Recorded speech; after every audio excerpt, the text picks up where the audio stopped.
Karena materi yang ingin saya sampaikan atau yang ingin saya diskusikan adalah materi yang sangat aplikatif. Artinya apa? Artinya materi yang harusnya memang langsung dikerjakan, tidak bisa diangan-angan saja. Oke, saya izin share screen ya.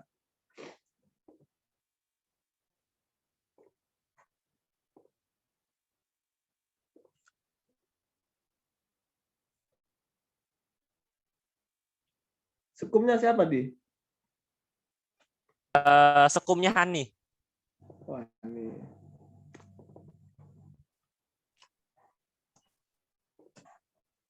Monggo share screen Kanda. Siap. Sip. Tak cari filenya. Ini file organisasi sudah ketumpuk sama file TA soalnya.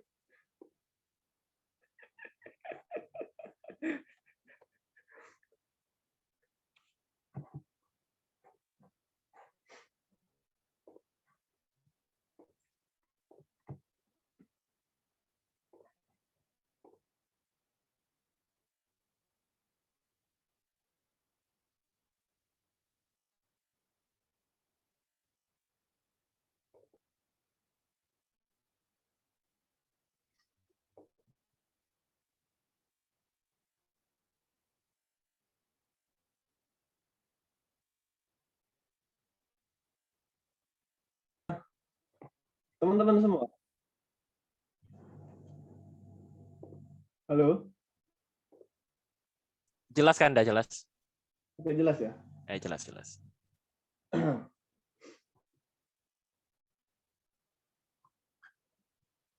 Bentar.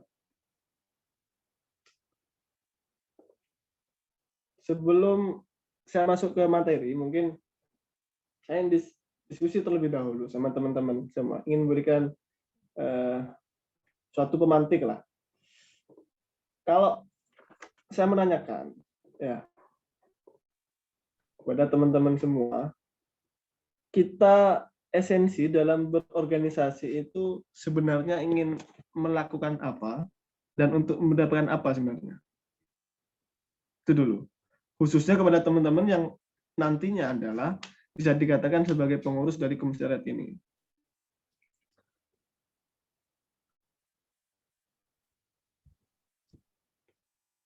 Halo? Ya, sebelumnya saya mau kenalan dulu deh, kalau gitu. Hani sebagai sekum ya? Iya, Mas. Betul. Oke. Nafi ini sebagai apa, Di? Nafi sebagai PP. PP, Mas. Oke. Helmi. Helmi PTKP. Kabitnya ya? Iya, Kabit PTKP. Afif ini? Dari P3A, Mas. Kanda. Wah, mantap. Ini Bapak kaderisasi. Sama kayak saya dulu, Kabit P3A. Pak Yoga ini? Gimana Mas? Kamu udah apa kamu? Aku udah di aku udah di Kim Sospro. KPP, Apa sih? KPP. Apa? KPP. Oh, KPP. Sorry. Kukira di kegiatan kampus. Oke. Oh, saya jadi KPP, Mas. Siap. Sebelum mungkin saya nanti menyampaikan tentang materi yang kemarin diusulkan sama Ketum AD ya, untuk saya berikan. Yaitu tentang analisa SWOT, mencari analisis, dan mengidentifikasi permasalahan organisasi. Saya ingin tanya kepada teman-teman di sini. Sampai semua yang masuk ke dalam jajaran struktur ini kan tentunya tujuannya adalah selain membantu Ketum AD, yang jelas juga ingin menghidupkan Komisariat Fistek. Ya toh? Nah, sebenarnya tujuan utama dalam melakukan itu semua apa sebenarnya? Kok kita harus melakukan sesuatu? Kita berorganisasi itu esensinya apa?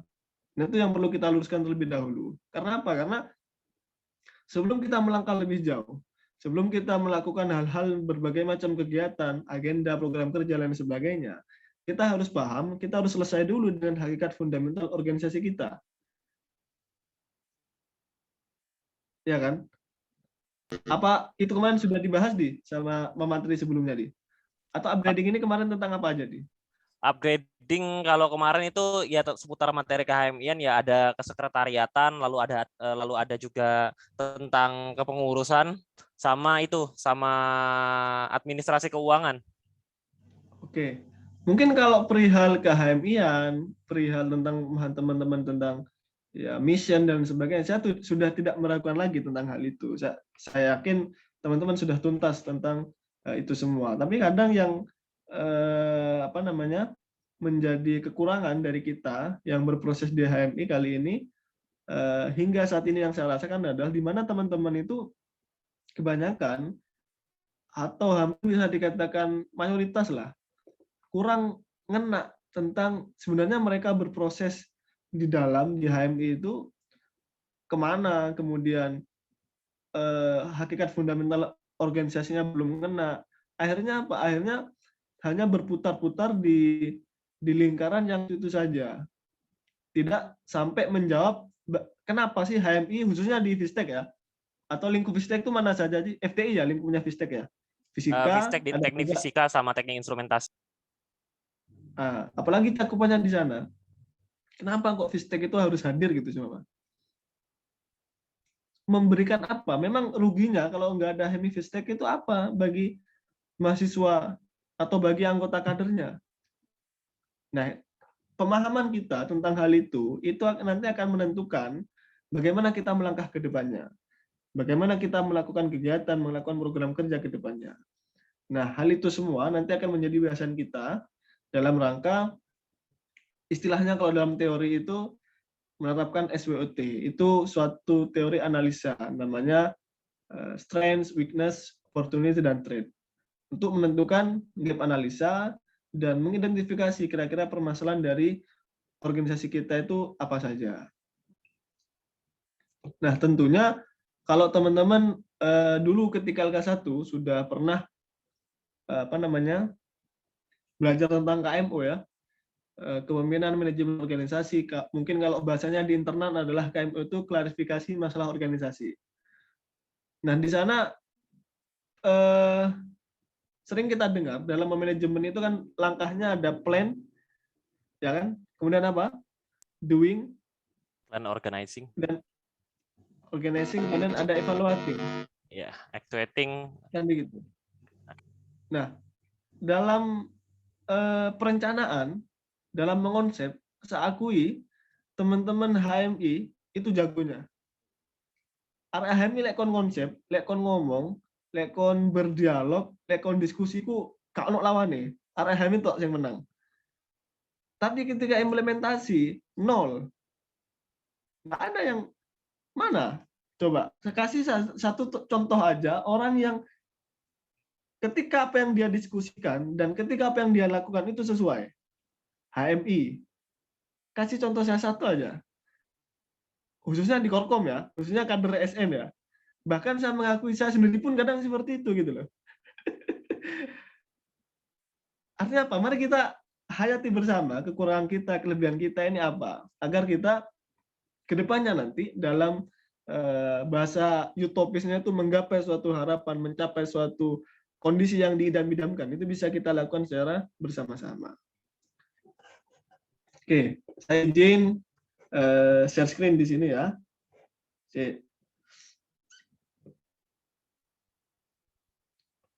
Download sih.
Halo?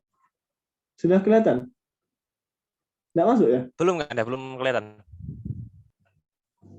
Kok nggak masuk ya? Sik.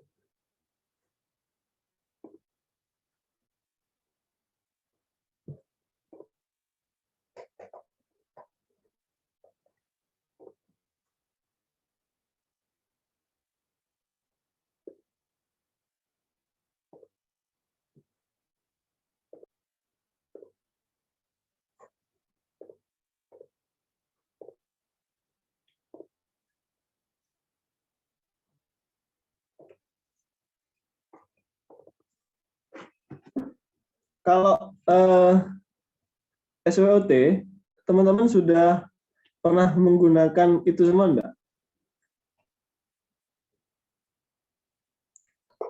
Dalam menyusun SWOT itu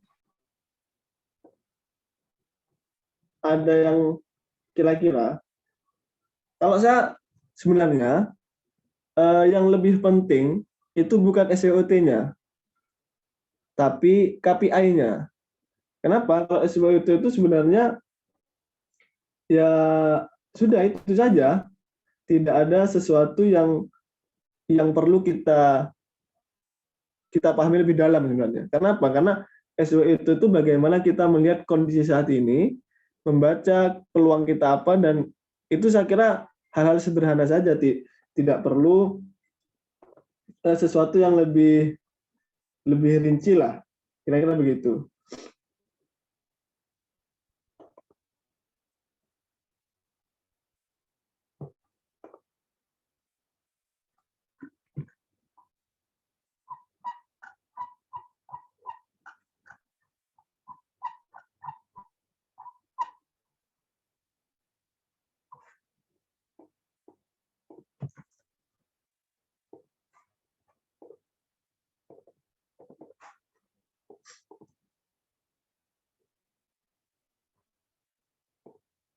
Oh, nggak ketemu ya?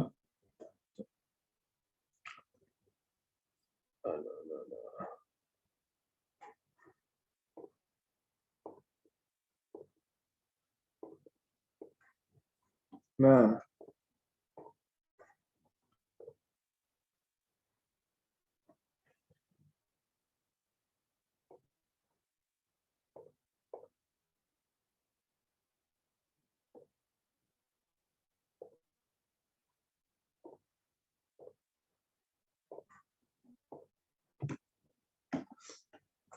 sudah kelihatan ya? Sudah Kanda. Oke.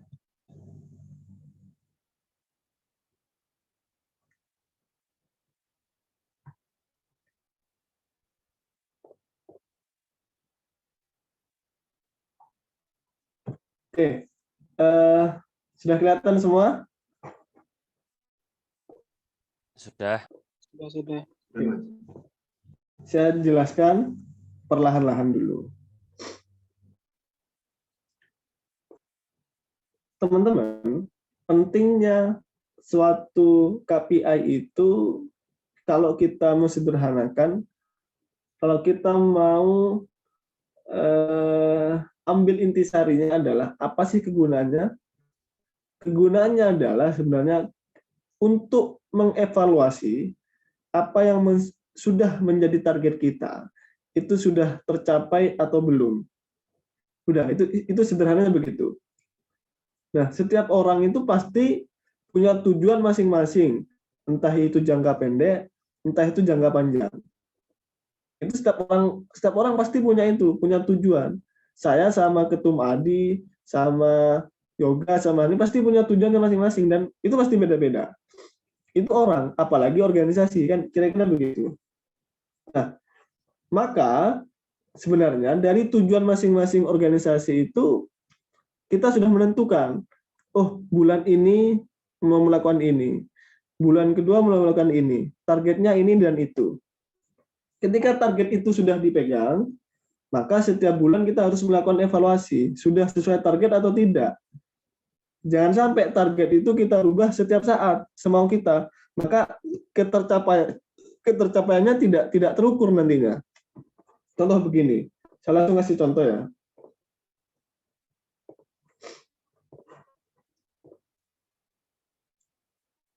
Nah, ini dulu yang saya lakukan ketika saya mau maju di KBM Vokasi. Pertama-tama yang saya lakukan adalah ini.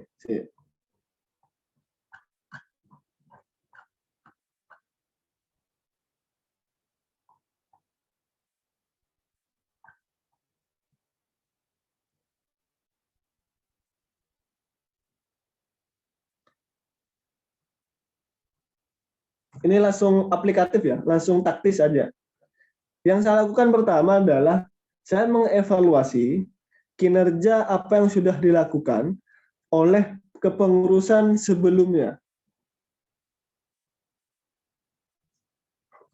Mungkin kalau konteksnya adalah FISTEK, agar lebih mudah untuk menyusun kira-kira ke depannya mau melakukan apa, harus dilakukan evaluasi dari apa yang sudah dilakukan oleh Mas Alim. Dari setiap bidang, setiap departemen, itu kekurangannya apa, dan apa yang menjadi evaluasi teman-teman.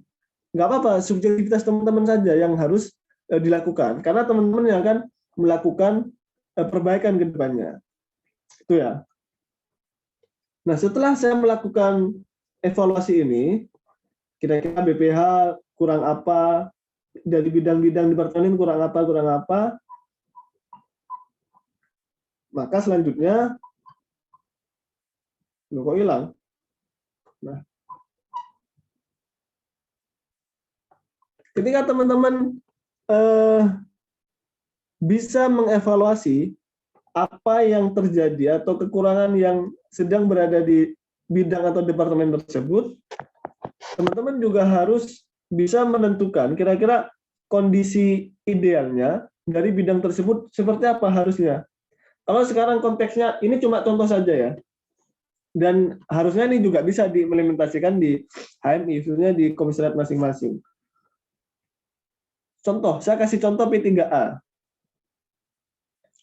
Kalau kita mengatakan P3A, itu kegiatannya atau pemetaannya dalam kader di HMI komisariat, itu kurang semua. Kita evaluasinya seperti itu. Maka harus ada juga kondisi idealnya, itu seperti apa. Nah, dari kondisi ideal dan juga evaluasi yang terjadi, disitulah ada gap analisis. Contoh begini, Ketum Adi, ya kan? Ketum Adi itu orangnya jarang muncul semua di komisariat. Ini sumpama ya Tum ya, sumpama Tum. Contoh Tum. Itu evaluasi. Siap. Nah, kondisi idealnya gimana? Harusnya gimana sih Ketum Adi? Loh, harusnya kalau ketum komisariat itu ya harus selalu muncul, harus selalu ada, harus selalu hadir di hadapan teman-teman. Nah, dari kondisi ideal dan kondisi aktual yang terjadi, disitulah ada gap analisis. Gap analisis itu artinya apa? Jarak antara kondisi ideal dan kondisi aktual. Kalau ya sederhananya contoh yang ekstrimnya, manusia itu kan harusnya kakinya 2. Tapi kondisi sekarang kok kakinya 1. Berarti ada gap analisis di sana. Nah, ketika kita sudah tahu gap analisisnya, maka kita mudah nanti dalam rangka menyusun kira-kira jalan keluarnya untuk mempersempit gap. Gap itu kan jarak ya. Untuk memperkecil gap, itu gimana caranya? Oke. Saya kasih contoh langsung di sini, konkret.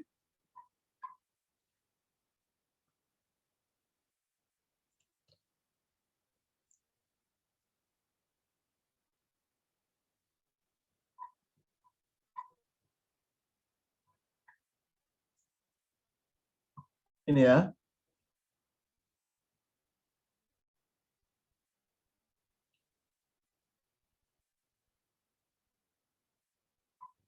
Nah, saya kasih contoh Departemen SDM ini contoh. Ini di kabinet saya kemarin. Ini analisa saya kemarin untuk konteksnya BEM Fakultas. Kondisi ideal harusnya SDM ini sesuai dengan arahan kerja BMF yang sebelumnya, itu mampu membentuk kegiatan yang dapat menggugah dan meningkatkan atmosfer kesadaran dan lain sebagainya. Kondisi ideal sudah saya tampilkan berdasarkan acuan dasar yang memang referensinya jelas. Bukan ideal seperti yang kita pikirkan, tapi ideal seperti referensi yang jelas gitu loh. Karena idealnya saya dan idealnya Ketum Adi itu pasti beda. Maka hal yang pas untuk membuat analisa terhadap kondisi organisasi itu dalam menentukan kondisi ideal itu ya harus ada referensi yang jelas. Mungkin kalau HMI konteksnya referensinya ya harus ADART, harus hasil-hasil kongres dan lain sebagainya. Kan itu. Nah, maka ketemulah gap analisisnya. Contoh yang pertama mungkin kurangnya pembekalan ilmu untuk staf dan pula pengembangan mahasiswa lingkup fakultas. Yang kedua, ada dorong perubahan yang masih belum tereksplorasi, contohnya butuh grand design dan sebagainya. 3, pemberdayaan pemandu selaku pelaksana dan stakeholder pelatihan yang harus terus dijaga alur koordinasinya. Nah, maka harapan saya, teman-teman di sini, setelah menyusun kondisi ideal dan juga evaluasi dan juga gap analisis dari kondisi saat ini tuh langkah selanjutnya bisa menentukan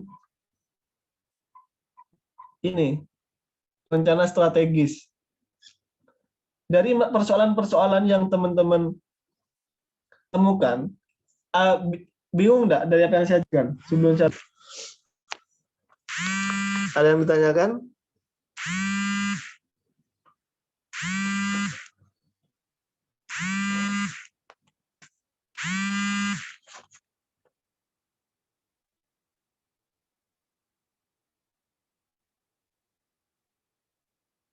Ya, bagi teman-teman yang pengen bertanya dipersilahkan terkait gap analisis, SWOT, lalu ada evaluasi dan sebagainya ini teman-teman.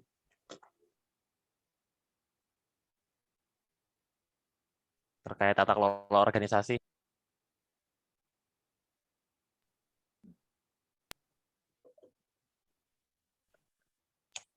Mungkin belum ada kan, dah? Saya kira sudah tuntas semua lah kalau urusan itu ya. Wah, belum Kanda. Sebentar, saya tak berpikir. Sepertinya ini pusing sekali.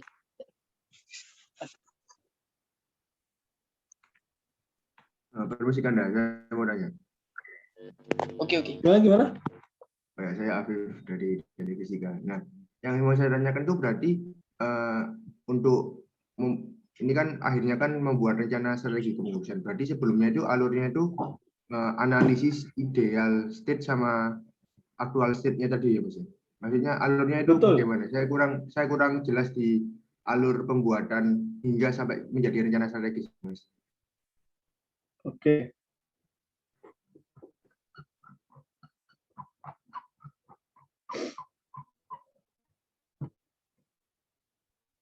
Kelihatan enggak? Kelihatan enggak? Kelihatan ya? Kelihatan Mas. Ada peta konsep. Oke. Ini kalau dari saya, ini alur berpikir secara keseluruhan. Mungkin kalau teman-teman hanya ingin menggunakan di satu bidang atau departemen saja, itu ambil di sini saja. Contoh, Afif di P3A ya, contoh. Anggap di sini. Anggap ini P3A ya. Iya Mas, P3A. Anggap ini P3A. Nah, di P3A ini, kamu harus mencari dulu ideal state-nya, kondisi ideal, atau seharusnya yang terjadi di kondisi P3A itu seperti apa harusnya. Idealnya seperti apa gitu loh. Sedangkan faktual sekarang yang terjadi, itu gimana? Sudah, sederhana. Faktual ini bisa kamu ambil dari P3A tahun kemarin, atau kondisi saat ini. Mungkin yang lebih banyak ini adalah sisa-sisa budaya, atau sisa-sisa kondisi yang diberikan oleh kepengurusan sebelumnya. Biasanya seperti itu. Nah, di antara ideal dan faktual, ini ada gap. ya kan? Ada gap dong? Iya Mas, ada gap Mas. Nah, dari gap ini, bentar ya. Dari gap ini, maka bukan peran BEM ya mungkin. Ini peran Afif sebagai kabit.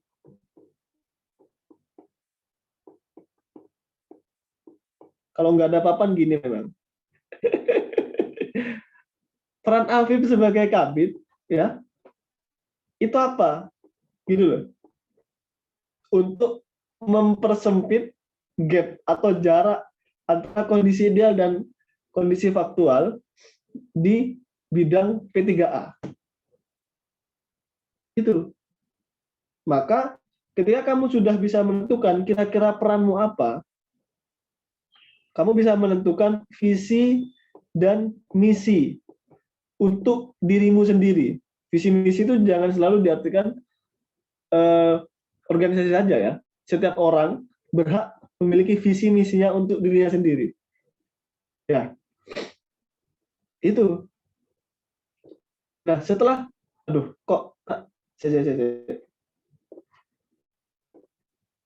Nah, setelah visi misi ini ada, setelah peran kamu sebagai kabit itu sudah ditentukan, maka kamu bisa tahu rencana strategis untuk mencapai tujuanmu, untuk memenuhi peran yang ingin kamu dapatkan itu apa. Sebentar.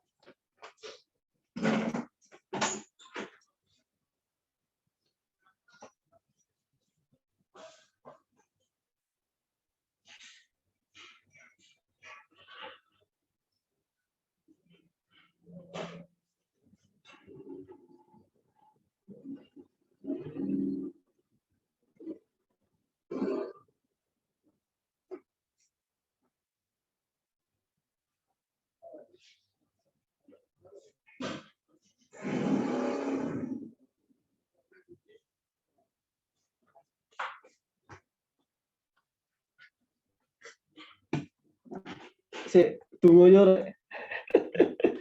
Kalau online gini memang. Apa? Ada yang ditanya nggak?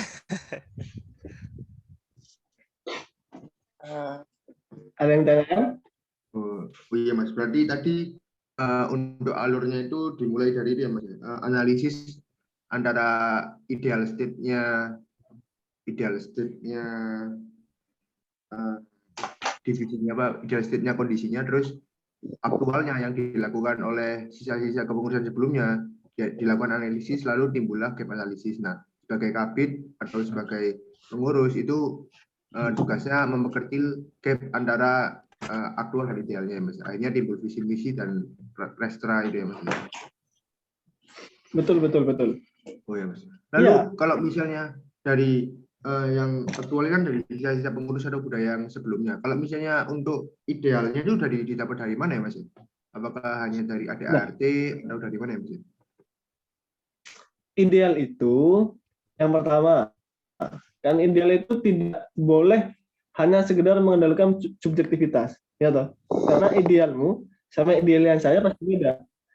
Idealnya kamu sebagai kabit sama idealnya ketum ADI pasti beda. Maka harus ada acuannya. Nah, sebisa mungkin acuan itu adalah ambil kamu dari konstitusi. Di sana ada kok pedoman-pedoman kepengurusan ada. Ya. Ada. Di hasil kongres ada pedoman-pedoman kepengurusan. Itulah kondisi ideal yang harusnya kalian lakukan. Selain itu, kamu harus berani eksplor keluar. Bidang itu kan selain dari penerjemahan singkatan itu kan ada konteksnya sebenarnya. Kalau saya tanya Afif, P3A itu kepanjangan apa, Afif? P3A itu bidang penelitian, pengembangan anggota dan pembinaan anggota, Mas. Penelitian, pengembangan terus? Dan pembinaan anggota. Ulangi, penelitian, apa? Penelitian, pengembangan, dan pembinaan anggota. Oke. Kalau saya tanya, kenapa bukan pengembangan, penelitian, dan pembinaan anggota? Tapi kok penelitian dulu?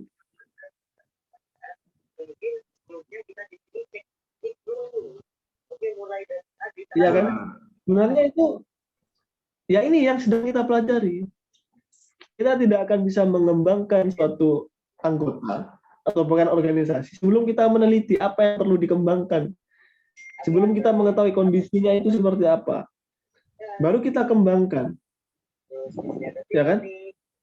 Setelah sukses berkembang, setelah berkembang ya kita bina biar tidak surut perkembangannya, biar tidak merosot, tapi terus berkembang lebih baik, maka kita bina setiap hari. Nah, itulah esensinya.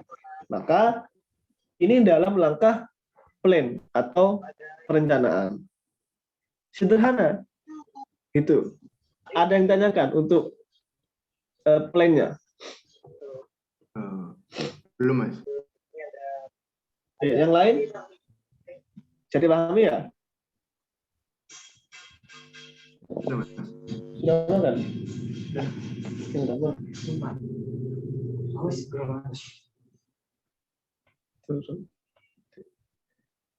Ada yang ditanyakan? Sebentar.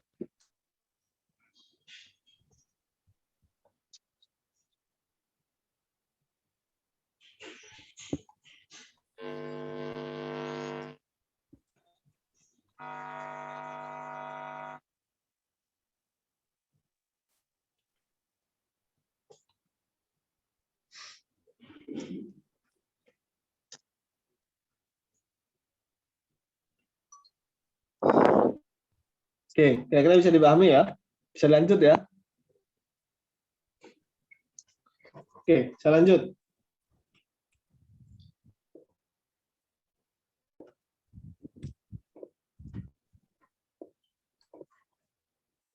Nah, setelah alur itu sudah kita pahami, kan?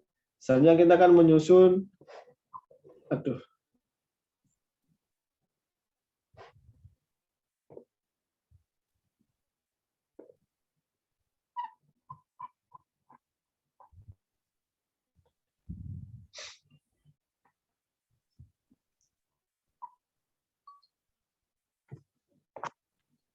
halo, cek. Masukkan deh. Kelihatan, screen saya kelihatan enggak? Terlihat jelas. Oke. Setelah kita menentukan gap analisis dari ideal state, kemudian apa namanya actual state atau ya ideal state-nya dan actual state itu kita temukan, maka kan ketemu gap analisis toh. Setelah ketemu gap analisis, kita bisa menentukan peran kita untuk memperkecil gap analisis tersebut. Setelah kita mengetahui itu, maka kita bisa susun visi misi. Nah, visi misi ini minimal walaupun tidak tertulis ya, itu harus ada di benak teman-teman, khususnya kabit-kabit ini. Apalagi ketum. Saya yakin ketum sudah punya dan tuntas lah urusan itu. Kan kira-kira begitu Tum ya. Tentu saja kan. Nah, visi ini pasti memuat nilai-nilai teman-teman. Visi itu pasti memuat nilai dan tentunya visi itu tidak akan pernah tercapai tanpa dukungan misi yang menyokong dalam rangka mendukung visi tersebut. Dan begitu. Dari misi-misi ini teman-teman, maka teman-teman nanti akan bisa menentukan rencana strategisnya untuk menjawab dari satu demi satu misi tersebut. Contoh, saya langsung kasih contoh konkret ya. Kemarin visi saya adalah nilai tergantung 3 nilai, sinergis, dinamis, dan proaktif. Karena dari gap analisis yang saya dapatkan itu fakultas vokasi kurang sinergis, itu yang pertama. Kurang dinamis dan kurang proaktif. Maka ini menjadi nilai yang ingin saya bawa dalam kepengurusan ke depan. Dari ketiga nilai ini, saya mengusung 5 misi agar visi yang sudah saya tentukan itu tercapai. Contoh, sinergis. Dari nilai sinergis ini, saya turunkan menjadi menciptakan iklim organisasi dengan prinsip good governance. Ya. Sinergis itu artinya apa? Sinergis itu kan artinya persatuan dan lain sebagainya. Maka prinsip good governance ini Dengan transparansi, profesional, akuntabilitas itu syukur-syukur bisa menumbuhkan nilai tersebut. Kemudian membangun internal organisasi yang harmonis, bertanggung jawab dan proaktif, membangun sinergisitas antar elemen, dan lain sebagainya. Yang jelas, misi itu harus menjawab dari kebutuhan visi. Itu saja. Nah, setelah misi sudah ada, maka pertanyaannya adalah, gimana cara kamu menjalankan misi tersebut? Baru dijelaskan. Jadi urutannya begini. Visi ya, kelihatan enggak?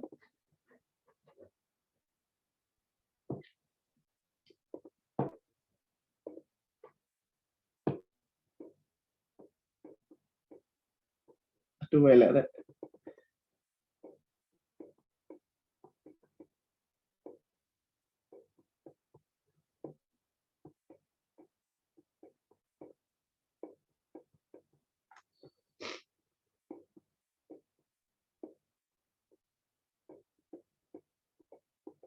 Terus pokoknya ini yo. Pokoknya ini maksudnya. Nah, visi ini turun menjadi misi. Dan misi turun menjadi renstra. Ya. Misi itu yang jelas adalah langkah-langkah agar visi ini tercapai. Kemudian renstra ini lebih detailnya dari apa yang sudah tergantung dalam misi. Coba kalau teman-teman perhatikan, ini nomor 1 ini adalah misi saya yang pertama, menciptakan iklim organisasi dengan prinsip good governance. Pertanyaannya, ya apa caranya kon memastikan misi yang pertama ini, iklim good governance ini bisa kamu capai? Ya apa caranya? Ya iki, 1, aku buat TKU. Kedua, aku memberikan pemahaman tugas pokok dan fungsi dari setiap jajaran. Yang ketiga, rapat bulanan bersama semua jajaran staf dan pengurus untuk evaluasi dari laporan. Ya, ini langkah saya untuk memastikan good governance ini bisa tercapai. Kemudian yang kedua, membangun internal organisasi harmonis. Ya apa carane awakmu ini menjamin kalau misi yang kedua ini tentang membangun internal ini bisa kamu tercapai. Ya, saya melakukan ini, saya melakukan internalisasi di awal kepengurusan. Kemudian yang kedua, saya melakukan controlling dan pengurus terhadap masing-masing staf. Kemudian yang ketiga, upgrading staff untuk memberikan pemahaman dalam berorganisasi. Kira-kira begitulah. Bisa dipahami ya? Atau masih bingung?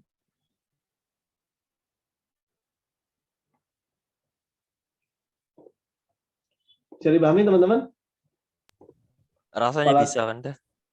Oke, lanjut ya. Kita sekarang masuk ke KPI aja ya. Planning saya rasa sudah bisa dicukupkan. Sekarang adalah KPI.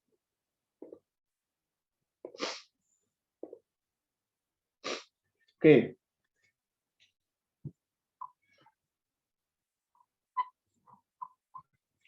Tadi kan kita sudah menentukan tujuan kita, kemudian visi misi kita apa. Kan begitu. Ya. Nah, dari sini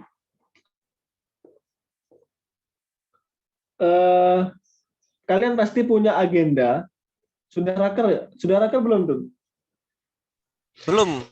Ini persiapan buat raker ini kan, upgrading ya Anda.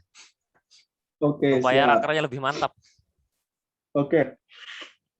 Nah, maka nanti ketika raker, teman-teman pasti akan merencanakan kegiatan-kegiatan yang akan dilakukan. Itu pasti. Dan kegiatan-kegiatan itu tentunya mendorong ataupun untuk memenuhi agar tujuan dari kabinet teman-teman atau ketum ADI ini bisa tercapai. Nah, ketum ADI pasti punya tujuan. Selain menjawab tujuan HMI, jelas dia membawa tujuannya dalam kepengurusan dia. Itu kan pasti. Nah, dalam raker nanti teman-teman harus sedetail mungkin dalam merencanakan sesuatu. Artinya apa? Tidak hanya sekedar, oh KPP, aku pengen gini, aku pengen gini. KPP aku pengen dodolan. Nah, dodolan yang kayak apa? Parameternya apa? Agar nanti evaluasinya dan perhitungannya mudah. Saya kasih contoh ya.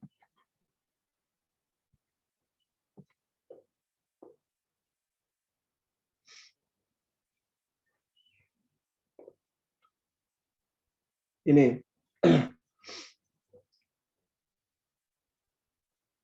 Anggap Sosmas. Ya, kelihatan enggak? Kelihatan. Oke. Proker sekolah relawan. Ya. Saya di sini memasang performance indikator ada 3 yang menjadi penilaian. Artinya agenda atau proker ini sukses atau enggak. Gitu loh. Sebenarnya begitu. Paham ya? Di sekolah relawan ini yang saya jadikan parameter yaitu jumlah peserta yang mengikuti pelatihan, pemahaman materi yang diberikan, sama kehadiran peserta. Oke, ini dulu. Makanya saya katakan ini jangan sekedar teori, tapi aplikatif. Ya, ini tidak bisa hanya kita diskusikan, tapi harus kita implementasikan.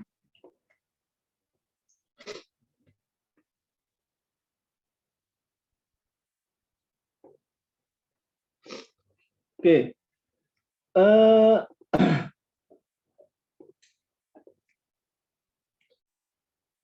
Di sini ya, yang harus menjadi patokan teman-teman adalah target ini harus disusun terlebih dahulu. Contoh P3A ya, sederhananya P3A. P3A ingin mengadakan LK1. Loh, yang menjadi tolak ukurnya apa? Penyelenggaraan itu sukses atau tidak? Kalau kita tidak tentukan sejak awal parameternya, itu kita susah nanti menentukan sukses atau tidak. Contoh, sejak raker sudah ditentukan kalau target peserta adalah 50, umpama. Target peserta LK1 adalah 50, umpama. Kemudian dalam itu ditulis, jangan sampai nggak ditulis. Dan ini ada rumusnya nanti ini teman-teman, ada rumusnya. Ini dari mana, ada rumusnya. Target 50. Kemudian yang kedua, masa iya faktor kesuksesannya cuma dari sektor peserta saja? Yang kedua, 80% dari peserta yang ikut LK1, 80% lanjut, tidak hilang, coba. Itu bisa menjadi parameter.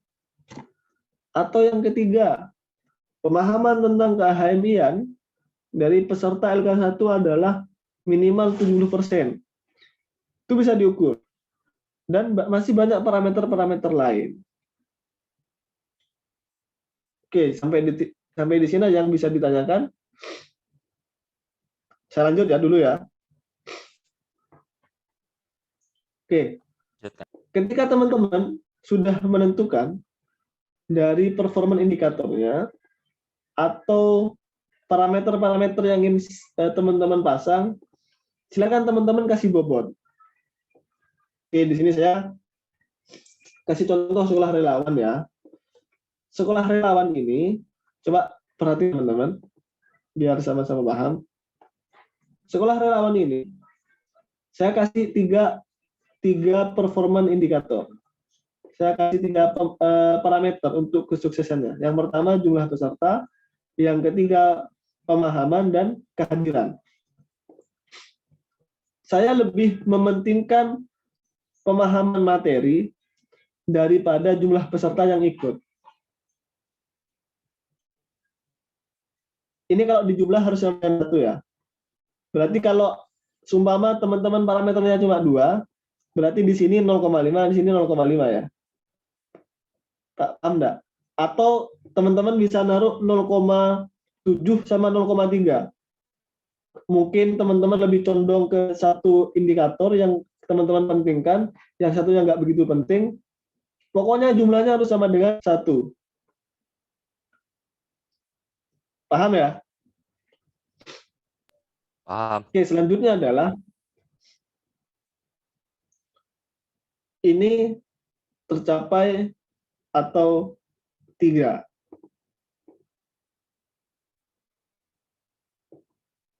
satu ini tercapai, kalau nggak tercapai berarti 0. Tuh, langsung berubah di sini. Kalau tercapai berarti 1. Bingung ini, saya sampai bingung cara memulai menjelaskannya. Karena harus ketemu biasanya. Yoga ini harus diajak tes dulu ini. Nanti ngopi aja kan dah. Bisa aja nih Kanda nih. Gini, saya ulangi lagi, biar lebih paham. Saya skupnya lebih besarkan dulu.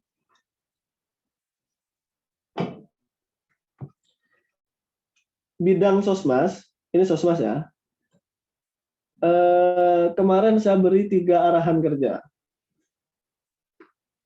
Arah kerja dari sosmas itu yang saya berikan adalah seperti ini. Silakan sosmas, ini bahasa kasarnya begini. Silakan sosmas membentuk kegiatan yang dapat menggugah dan meningkatkan atmosfer kesadaran dan tanggung jawab sosial dalam rangka peran mahasiswa vokasi terhadap masyarakat. Ini perintah saya. Perintah saya terhadap Departemen Sosmas. Yang kedua, saya memerintahkan kepada Sosmas, silakan optimalkan, kelihatan ya, silakan optimalkan dan sinergikan gerakan pengabdian masyarakat dari Ormawa di vokasi. Ini perintah, karena arahan kerja namanya.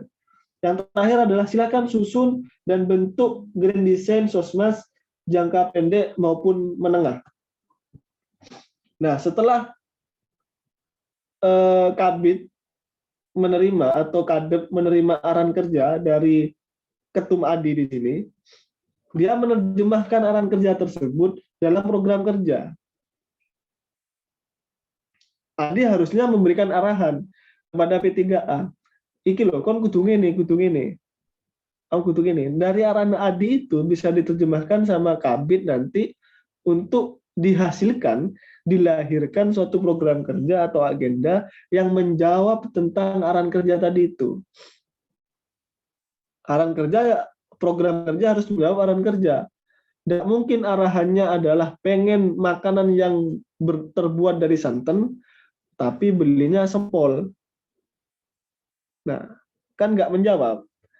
Nah, kalau arahan kerjanya adalah, aku pengen panganan sing ono santan-santan nih, berarti berangkatnya ke masakan Padang, kan begitu, ya kan? Oke, bisa dipahami. Nah, dari arahan kerja ini kan turun suatu proker. Ini kan begini, contoh ya, coba teman-teman hayati. Perintahnya adalah bentuk kegiatan yang dapat menggugah dan meningkatkan atmosfer kesadaran dan tanggung jawab sosial dalam rangka peran mahasiswa vokasi terhadap masyarakat. Kadepnya menerjemahkan ini, dibentuklah sulah relawan. Kan menjawab toh dari arahan kerja ini. Ya enggak? Bisa, tapi kan enggak selalu, ya enggak harus sulah relawan. Ya banyak solusi lain untuk menjawab arahan kerja ini. Tapi kadep saya waktu itu menerjemahkannya dia membentuk sekolah relawan. Oke, bisa dipahami ya? Bisa. Apakah arahan kerja itu harus dijawab oleh satu proker saja? Tidak. Satu arahan kerja dijawab oleh beberapa proker atau agenda itu sah, bahkan boleh. Contohnya ini, di bawahnya ini. Arahannya satu, optimalkan dan sinergikan gerakan pengabdian masyarakat dari Ormawa di vokasi. Tapi jawaban dari arahan kerja ini, prokernya ada 1, 2, 3. Bisa. Oke, saya jelaskan dulu yang di sini. Setelah proker itu sudah lahir dari arahan kerja itu, maka proker itu harus diberi suatu parameter ketercapaian, parameter kesuksesan. Ya. Parameter ini teman-teman tentukan di awal, jangan tentukan di akhir ketika sudah ada hasil. Kalau teman-teman menentukan parameternya ketika sudah menyelesaikan acara, ya apa gunanya? Contoh, kalian sudah melaksanakan LK1, ternyata pesertanya 20. Belum menentukan target di awal. Setelah selesai LK1 dan tahu pesertanya 20, baru kalian menentukan target. Targetnya 15, ya pasti sukses. Kan begitu. Maka target itu harus kalian tentukan di ketika raker atau di awal kepengurusan. Agar ada perangsang dalam melaksanakan suatu kegiatan itu. Kalau kita nggak punya target, kita nggak punya dorongan untuk mencapai suatu target tersebut. Ya enggak? Begitu. Ya, benar. Targetnya saya adalah mendapatkan dia. Dia harus sayang kepada saya. Dia harus cinta kepada saya. Itu target. Maka effort kita adalah ya kita mendekati dia. Kita punya semangat untuk terus mengejar dia. Nah, kalau kita nggak punya target, ngapain kita buang-buang waktu, kan begitu. Maka target itu adalah satu hal yang penting. Oke. Di sini adalah parameter ketercapaian. Parameter ini tentunya teman-teman bisa mengklasifikasi mana yang paling teman-teman beratkan, mana yang tidak. Kalau di sini saya contohnya adalah untuk pemahaman peserta, ini yang paling saya tonjolkan. Maka saya beri nilai ini bobot, B ini bobot ya. Bobot ini 0,4. Terus yang lain 0,3, 0,3. Kalau dijumlahkan 1. Bisa saja saya naruh pemahaman ini 0,4, kemudian yang sini jumlah peserta adalah 0,4 juga, kemudian kehadiran peserta 0,2. Bisa. Atau dibalik, pokoknya jumlahnya harus 1. Itu. Nah, baru setelah itu target ini kan kita taruh toh. Targetnya kita taruh. Jumlah peserta targetnya 35. Kita tulis target. Kemudian pemahaman peserta kan ini sudah tertulis 70%. Kehadiran 80%. Target ini harus ditaruh dulu. Targetnya harus ditaruh. Baru P ini adalah realisasi. Ya, realisasi. Realisasinya 50, 80, 100. Ini ketercapaian adalah 1. Berarti tercapai. Kalau ini sumpama ini ya, sumpama ini 20. Berarti ininya 0. Karena nggak tercapai. Itu. Ada yang tanyakan? Ini nggak bisa satu kali ketemu terus langsung kalian paham, nggak bisa memang.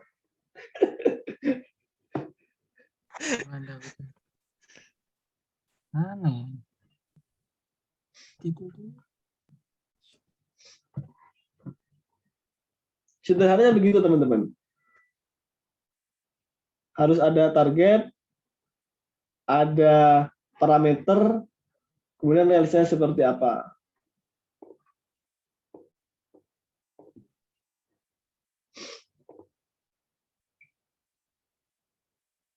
Oke ya.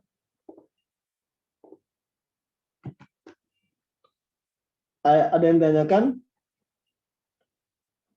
Minimal teman-teman ya, kalau nanti saya coba share ini ke Ketum Adi, silakan teman-teman pelajari sendiri. Kalau sampai klik di nilai ini pasti sudah ada rumusnya di atasnya, penjelasannya sudah ada, ini dapat dari mana dan sebagainya. Yang jelas adalah konsep pertama dulu yang harus dipahami. Konsepnya dulu yang harus dipahami. Dan saya yakin Pak teman-teman HMI kalau urusan pemahaman konsep nggak ada lawan sudah. Tapi memang kadang implementasinya 0. Tong kosong nyaring bunyinya. Saya pun kadang seperti itu. Ya.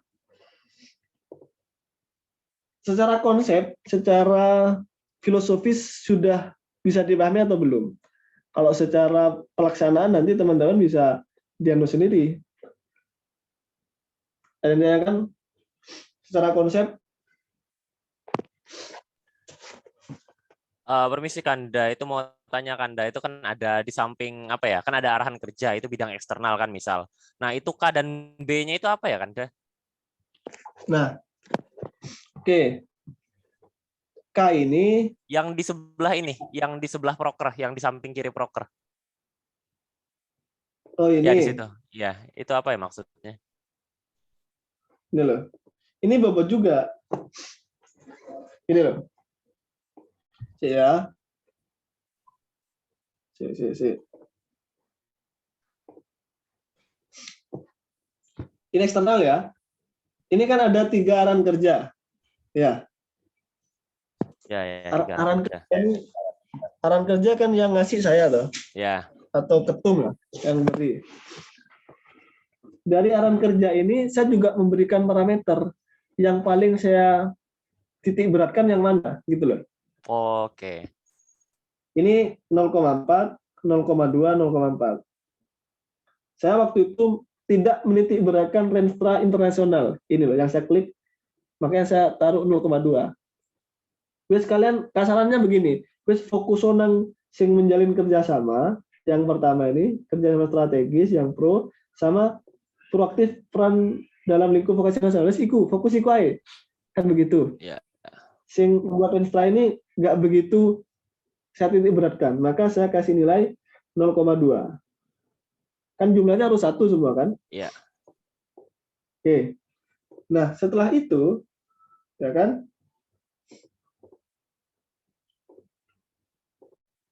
Setelah itu, dari proker A, B, ya kan, kunjungan Ormawa dan Jaras ini, saya coba kasih warna kuning ya. Di ini kan? Ya. Ini kan 2 proker ini menjawab satu aran kerja ini, Ya. yang menjalin kerjasama. Ya kan? Satu Ya. garis toh. Si kadep atau si kabit, dia juga menitik beratkan. Yang mana yang dia titik beratkan? Kunjungan Ormawa kah atau Jaras HMD kah? Ini di B, di bobot ini. Dia lebih menitik beratkan kunjungan Ormawa dari Jaras HMD. Maka ini 0,6 dan ini 0,4. Kemudian K ini ketercapaian. Ketercapaian dari proker ini. Oh, oke. Oh ya ya. Ini dapat dari mana? 0,6 ini. Ini ada rumusnya. G3 kali I1. G3 bobotnya dikali ketercapaiannya. Paling tinggi nilainya 1. Maka nilainya sama atau 0, Ya. bobotnya atau targetnya 0,6, ketercapaian 0,6. Tercapai. Yang ini targetnya atau bobotnya 0,4, ketercapaian 0,37. Enggak 100%. Kenapa kok nggak 100%? Oh, coba kita lihat dulu di sini.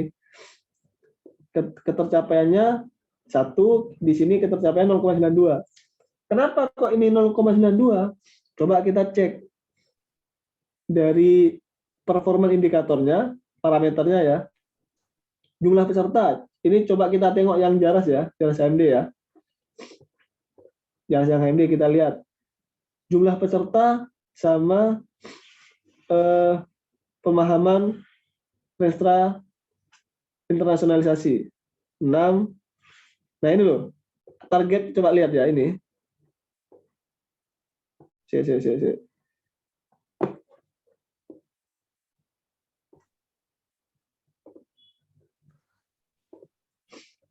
Kelihatan enggak? Lihat jelas. Targetnya 60%. Ya, targetnya 60%. Realisasinya 50%. Ya gak nyampe toh? Iya. Kan begitu. Ini ketercapaiannya nggak nyampe. Oke, bisa dipahami? Bisa. Oke.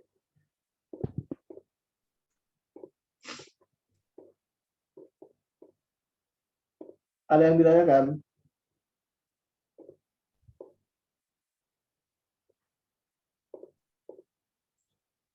Yang merah ini memang tidak terlaksana, makanya dia 0. 0. Oke, Kak. Kalau bukan bentuk program kerja, tapi menciptakan sesuatu, itu targetnya 1. Artinya 0 sama 1. 0-1 istilahnya. Contoh, kamu memerintahkan ke Kabit P3A, suruh bikin pedoman kaderisasi atau buku kaderisasi semua. Berarti kan parameternya nggak bisa dikasih parameter lain selain terbentuk atau tercipta tidak. atau enggak bukunya. Oh, iya. Iya, berarti 1 atau 0 gitu.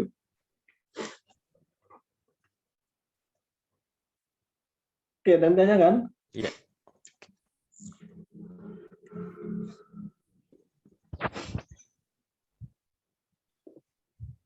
Nah ini, eksternal ini waktu saya kegiatan internasionalnya nggak berjalan, kemudian di internal ini ada 3 proker yang nggak jalan, kesupporteran ini ya, corona waktu itu nggak jalan, SDM jalan semua, ketahuan nanti. Ini Medso ada 1 kegiatan yang nggak jalan. Oke, sejauh ini ada yang mau ditanyakan?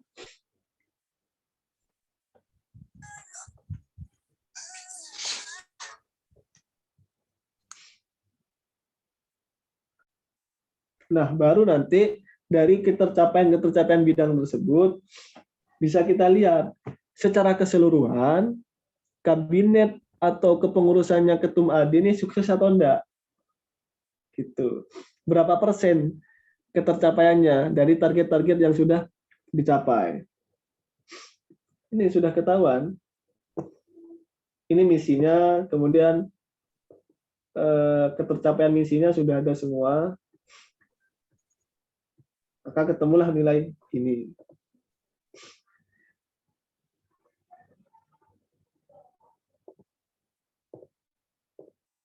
Oke, ada yang tanyakan?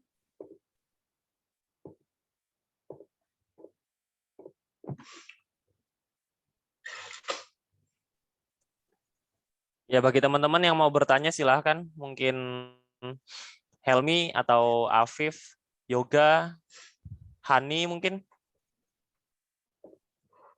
Atau Nafi, monggo kalau mau tanya.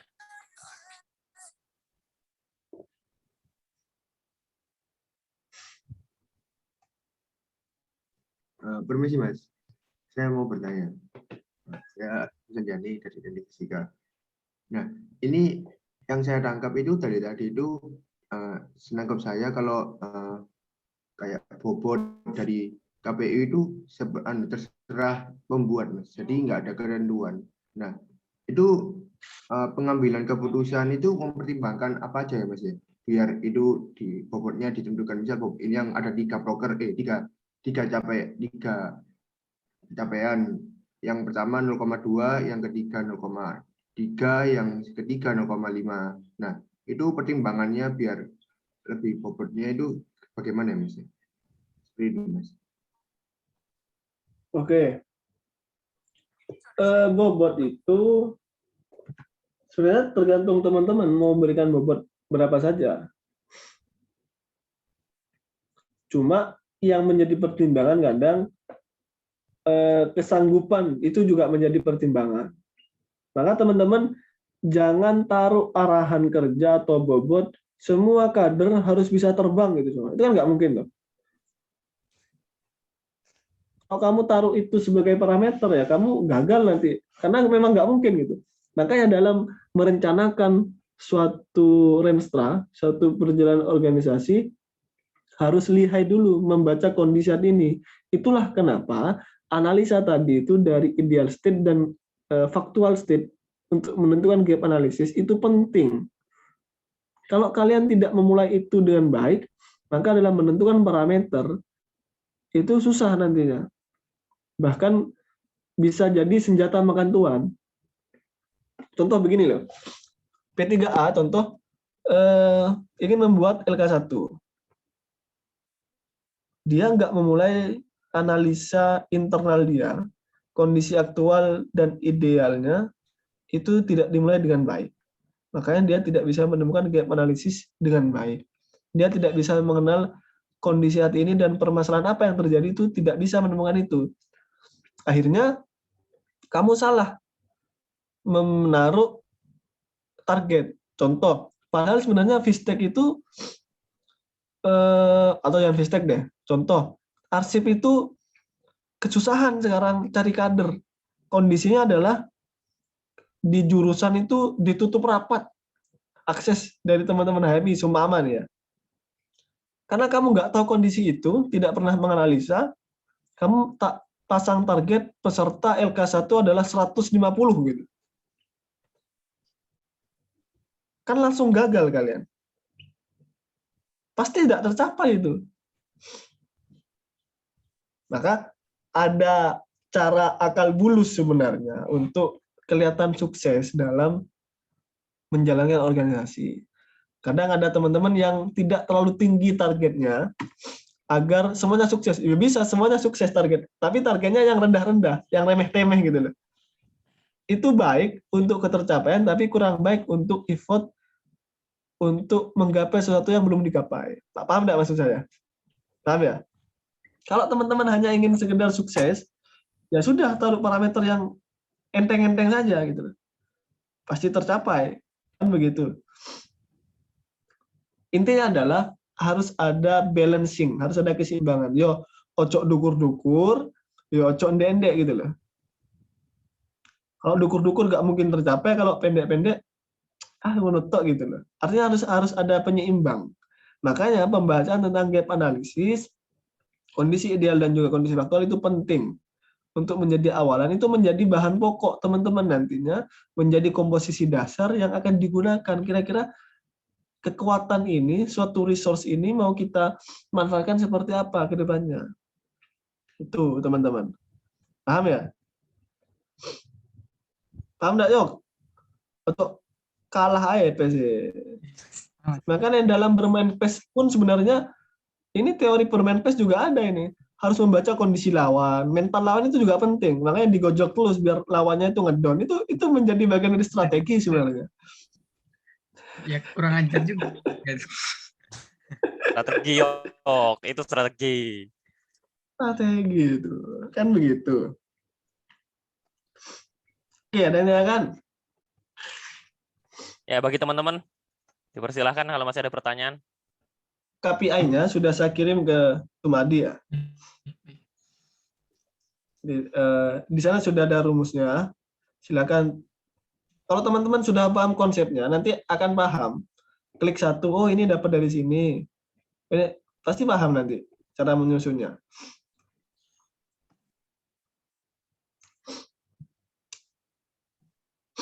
Itu. Dan yang perlu teman-teman pahami, semua BUMN, semua perusahaan yang besar-besar, itu pasti menggunakan KPI.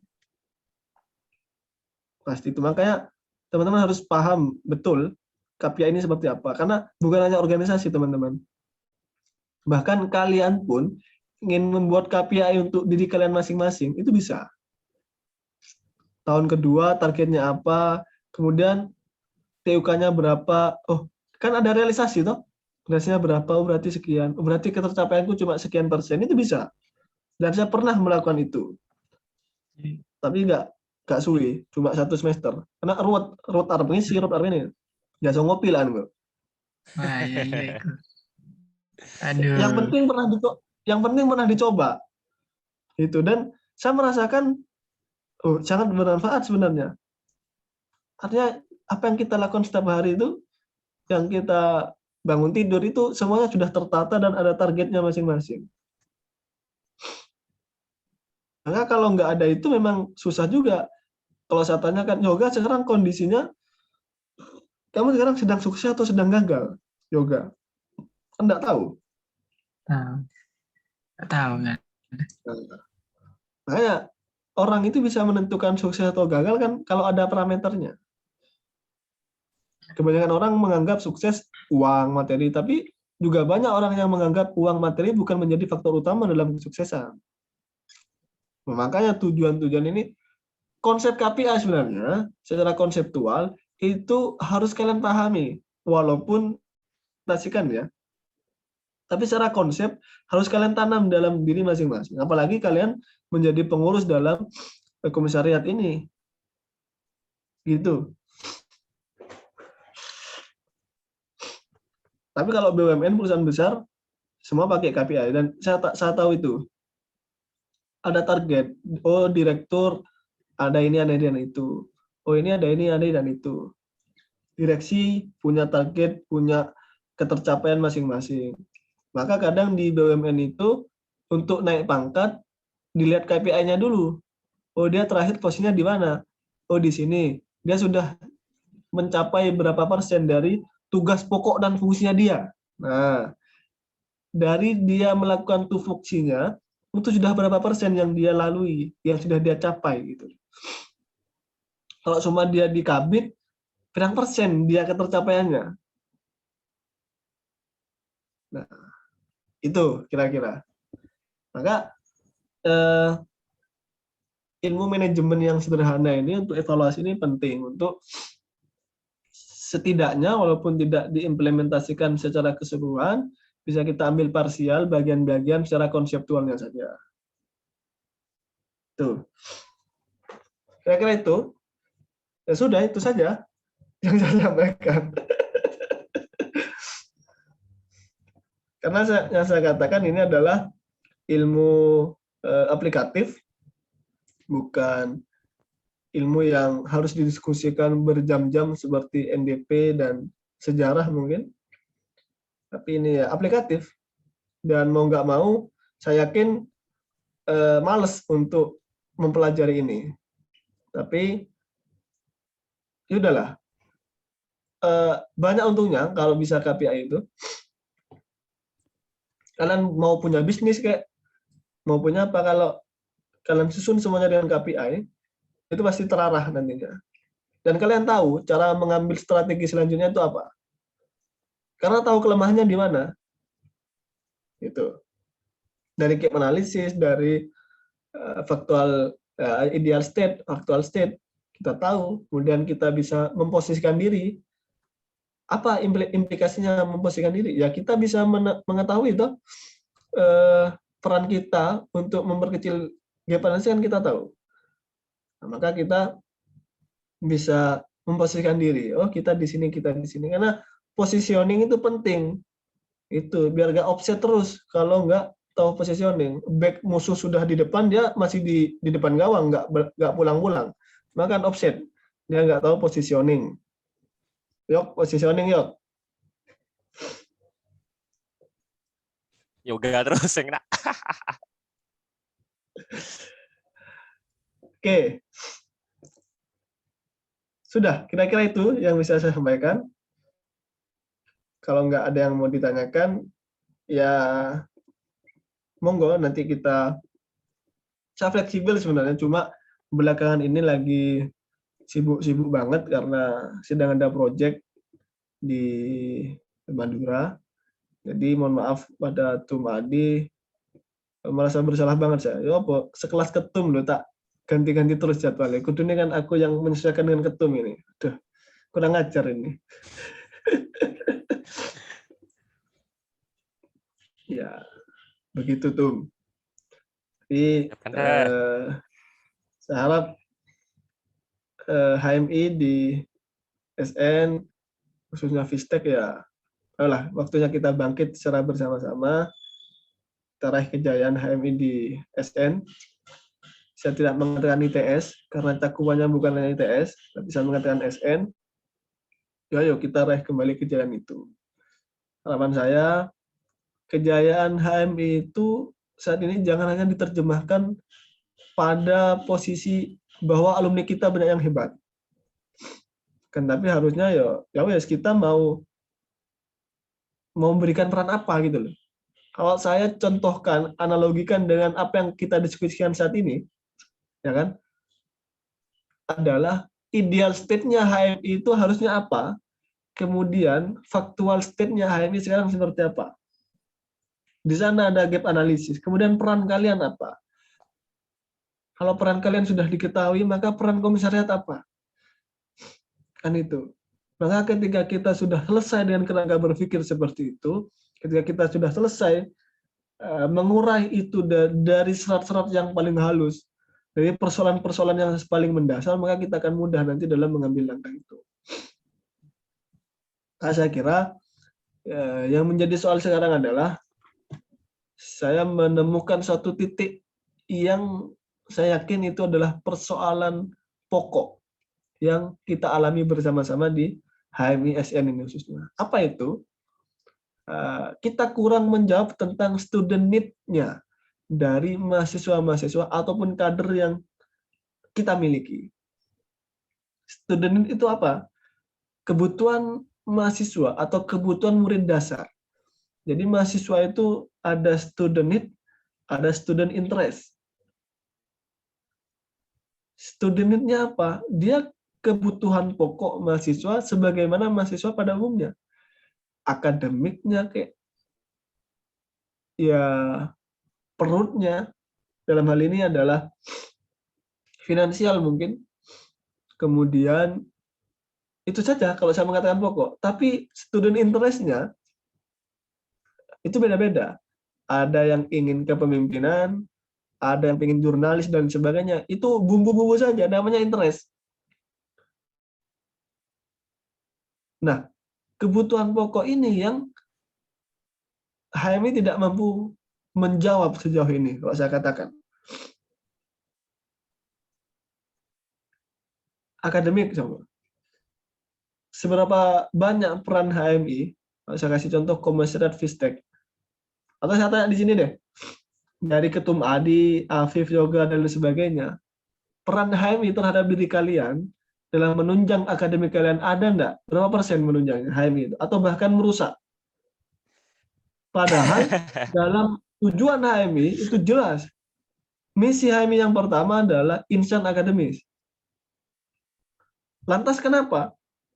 Kok HMI sekarang seakan-akan tidak menyentuh itu sama sekali? Jangan tanyakan kepada orang lain, tapi tanyakan kepada diri kita. Karena kebetulan adalah diri kita sekarang menjadi pengurus. Maka silahkan kalian kreasikan, silahkan kalian meng-create, membuat kegiatan-kegiatan yang menjawab itu. Akhirnya apa? Akhirnya orang-orang atau mahasiswa lain yang melihat HMI punya wadah untuk menunjang student need, kebutuhan dasar mahasiswa itu, ada ketertarikan untuk masuk ke sana. Jangan selalu kita menjual nama alumni. Oh, HMI itu punya Cak Nuh, punya Cak ini. Loh iya, Cak itu lesbian. Kalau besok mati kan, ya mas gak ono gitu loh. Kan begitu. Nah maka kita harus mulai beralih, bertransformasi cara kita bersaing, cara kita memberikan jawaban dari itu. Nah, saya kira ada apa? HMI adalah salah satu wadah, salah satu tempat bagi kita sebagai umat Islam untuk menebar kebermanfaatan, menjadi khairun nas anfa'ul linnas, dan juga ya kita berproses. Selain kita berproses untuk diri kita sendiri, ya kita berproses untuk memberikan kepada orang lain. Dan saya yakin kan teman-teman masuk HMI ini tujuannya beda-beda. Saya yakin beda-beda. Ada yang memang niat untuk berproses menempa diri, itu ada. Ada yang karena awalnya paksaan, kemudian terjebak, ada. Kemudian ada juga yang sebenarnya pengen numpang nama. Politis banget dia pikirannya, pragmatis, oportunis. Dan saya katakan ini benalu sebenarnya. Dia menganggap HMI itu besar. Kemudian seperti kapal pesiar, besar, banyak kemewahan di sana karena pengen keyword lah, pengen password. Siap, Cak, nah, pengen itu. Cuma pengen itunya saja, ada. Nah, silakan teman-teman hayati itu karena kebetulan teman-teman sekarang adalah pengurus PTKP, P3A, itu punya peran penting untuk gimana nasib, kalau saya katakan bukan hanya nasib HMI ya kan, tapi nasib ya kalau skup yang lebih luas nasib generasi muda, atau skup yang lebih kecil adalah nasib anak ITS atau nasib anak SM sendiri yang masuk ke kader HMI. Kasihan loh mereka itu, mungkin kalian cara menggait kader belum ya nanti ya, karena belum melaksanakan. Caranya macam-macam loh. Kalau saya tanya Yoga, yuk kamu dulu kok LK1 gimana cara ngajaknya?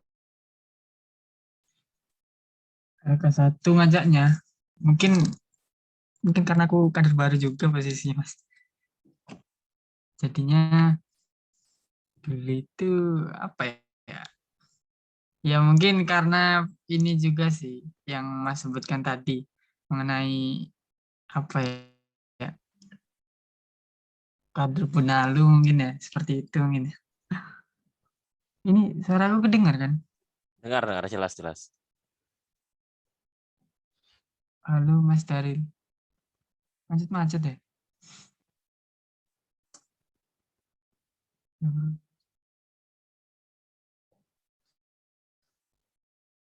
Lah Mas Darile keluar kayaknya. Halo, halo, halo. Oh, tuh ada. Halo, halo. Wih. Ya. Ih. Suaraku. Gimana yuk? Oh, tadi suaraku dengar kan? Gimana? Ya itu tadi karena memposisikan sebagai kader baru sih ya belum cukup mengerti juga ya untuk mengkaitkannya seperti apa.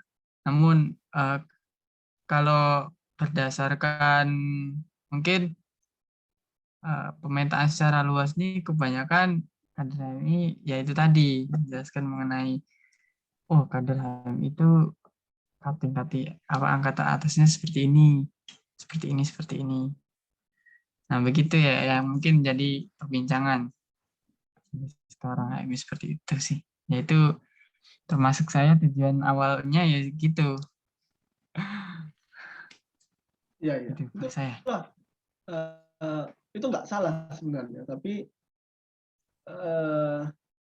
yang perlu kita tekankan lebih dalam adalah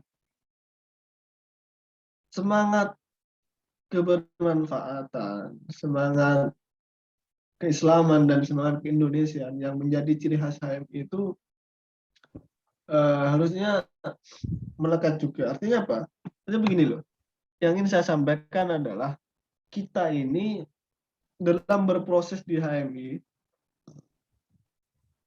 itu jangan sampai rugi. Rugi bukan berarti materi ya. Saya coba luruskan begini. Apalagi teman-teman sudah menjadi pengurus sekarang. Sudah meluangkan pikiran, mencurahkan segala energi untuk Komisariat Fistek. Jangan setengah-setengah. Harus all out. Kenapa? Karena iman, buang-buang waktu nantinya. Kalau prosesnya tidak dinikmati dengan baik, maka hasilnya kurang sempurna. Ketika hasilnya kurang sempurna, dan teman-teman tidak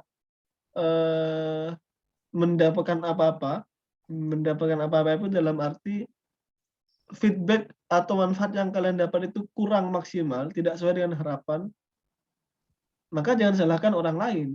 Maka jangan salahkan tempat kalian atau wadah kalian, maka salahkan proses kalian yang tidak sempurna.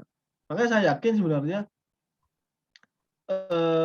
orang yang mampu dan ikhlas membesarkan HMI, maka pada suatu saat nanti, suatu hari nanti dia akan dibesarkan dengan sendirinya oleh HMI.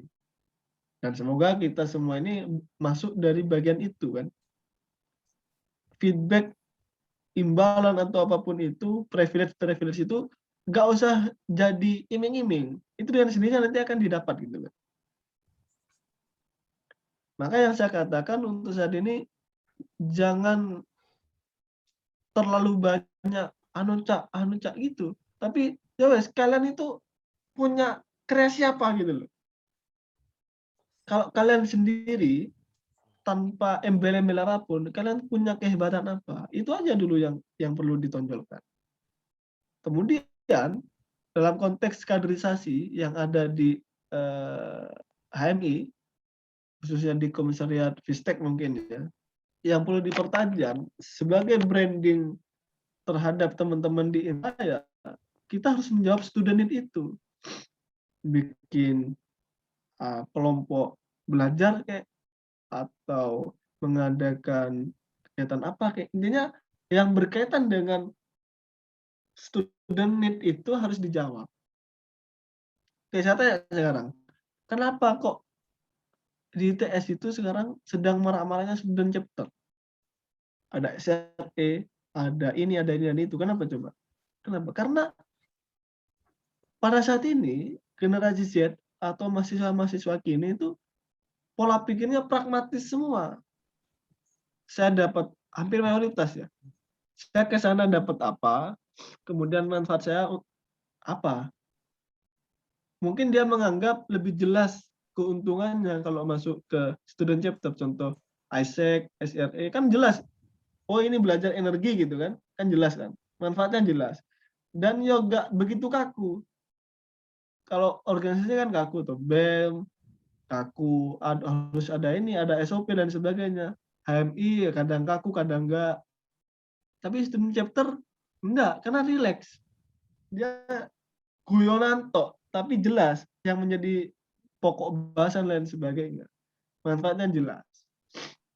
Nah, maka itu yang harus kita lakukan transformasi ke depan agar apa? Agar HM ini tidak menjadi istilahnya hidup segan, mati pun tak mau. Kan kira-kira begitu. Oke, mungkin itu saja yang bisa saya sampaikan. Kurang lebihnya mohon maaf. Saya kembalikan kepada Tum Adi. Ya, terima kasih Kanda Daril. Ininya masih sangat bermanfaat sekali ya materinya ya. Dari teman-teman saya berikan kesempatan 10 menit lagi ya. Kalau misal masih ada yang mau ditanyakan ya monggo ditanyakan, kalau tidak ada ya bisa kita cukupkan. Gimana teman-teman, apakah ada yang mau ditanyakan lebih lanjut?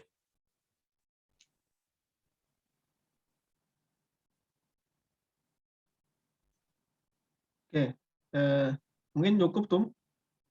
Ya, kalau misal tidak ada ya, kita foto bersama dulu kan dah. Foto bersama virtual. Yunda Hani mungkin bisa difasilitasi untuk screenshotnya. Saya hitung sampai 3 ya. Teman-teman mungkin bisa open cam. Ya, yuk mulai foto ya. Yunda, siap-siap ya Yunda. Ya, 1, 2, 3. Yuk lagi, 1, 2, 3. Gimana Yunda, sudah? Ya, sudah. Oh, siap Yunda. Terima kasih Yunda. Ya, terima kasih juga Kanda Daril ya sudah meluangkan waktunya, luar biasa sekali. Ini saya rasa ini bisa sangat membantu sekali untuk raker nanti dan juga untuk perjalanannya HMI Vistek ke depannya. Agar bisa supaya pengurus-pengurus di sini juga bisa ikut berkontribusi dalam membesarkan nama HMI ya. Ya, untuk Anda Daril terima kasih, dan untuk teman-teman yang sudah meluangkan waktunya terima kasih juga, dan karena ilmunya sudah dapat ya silahkan prokernya mulai disusun ya teman-teman ya, sesuai yang kita bicarakan kemarin. Ya monggo mulai disusun. Ya, terima kasih semuanya. Karena tadi kita buka dengan doa, mari kita tutup dengan doa juga kegiatan hari ini, sekaligus menutup seluruh rangkaian kegiatan upgrading kita sebelum kegiatan raker. Berdoa menurut agama Islam sesuai dengan ajaran Rasulullah SAW. Berdoa dipersilahkan.